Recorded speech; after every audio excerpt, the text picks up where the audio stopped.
Shrimati K Rama. Sir, നമ്മുടെ സംസ്ഥാനത്ത് സ്വകാര്യ വാഹനങ്ങൾ ഉൾപ്പെടെ പലതരം വാഹനങ്ങളും തീപിടിച്ച് അപകടത്തിൽപ്പെടുന്ന സാഹചര്യങ്ങൾ ഉണ്ടാകുന്നുണ്ട്. അത് പതിവായി ഉണ്ടാവുകയാണ്. അപ്പോൾ ഇത്തരം സംഭവങ്ങൾ ഉണ്ടാകുമ്പോൾ നിരവധി നിരീക്ഷണങ്ങളും ഊഹാപോഹങ്ങളും ഒക്കെ പ്രചരിപ്പിക്കപ്പെടുകയാണ്. അപ്പോൾ ഇത് സംബന്ധിച്ച് ശാസ്ത്രീയമായ പഠനങ്ങളും ആധികാരികമായ എന്തെങ്കിലും കണ്ടെത്തലുകളും ഉണ്ടായിട്ടുണ്ടോ? അത് തടയാൻ വേണ്ടി, ഇത്തരം സംഭവങ്ങൾ തടയാൻ വേണ്ടി എന്തൊക്കെ നടപടികളാണ് സർക്കാർ സ്വീകരിക്കുന്നത്? Yes minister. ശരി, ടെക്നിക്കൽ ഡിഫക്റ്റ് കൊണ്ടാണ് പലപ്പോഴും തീ വരുന്നത്. അപ്പോൾ ആ തീ വരുമ്പോൾ അതെങ്ങനെ ഹാൻഡിൽ ചെയ്യണം എന്നുള്ള കാര്യം ഈ ബേസിക്കായിട്ട് നമ്മൾ ഡ്രൈവിംഗ് പഠിപ്പിക്കുമ്പോൾ ഇതുവരെയുള്ള ഇപ്പം മാറ്റം വരെയാണ്.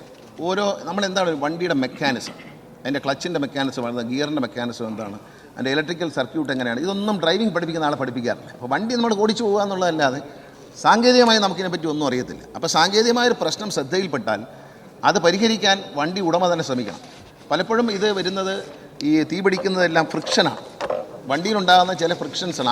അത് മനസ്സിലാക്കാനോ അത് റെക്ടിഫൈ ചെയ്യാനോ ഉടമ തയ്യാറാവുന്നില്ല, ഡ്രൈവറും തയ്യാറാകുന്നില്ല, അറിയുന്നില്ല. ഇതൊന്നും നമ്മൾ അറിയുന്നില്ല.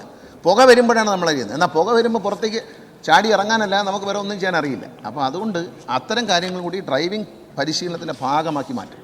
ഇപ്പോൾ KSRTC ഡ്രൈവിംഗ് സ്കൂളുകളിലെല്ലാം ഇത്തരം പരിശീലനങ്ങളുണ്ട്. വാഹനത്തിൻ്റെ മെക്കാനിസം കൂടി പഠിപ്പിക്കുകയാണ്. നിർബന്ധമായും എല്ലാ ഡ്രൈവിംഗ് ടെസ്റ്റിൻ്റെ ഭാഗമായി അത് പഠിപ്പിക്കുമ്പോൾ ഇത്തരത്തിലുള്ള പ്രശ്നങ്ങളെ നമുക്ക് നേരിടാൻ കഴിയുമെന്നാണ് പ്രതീക്ഷിക്കുന്നത്.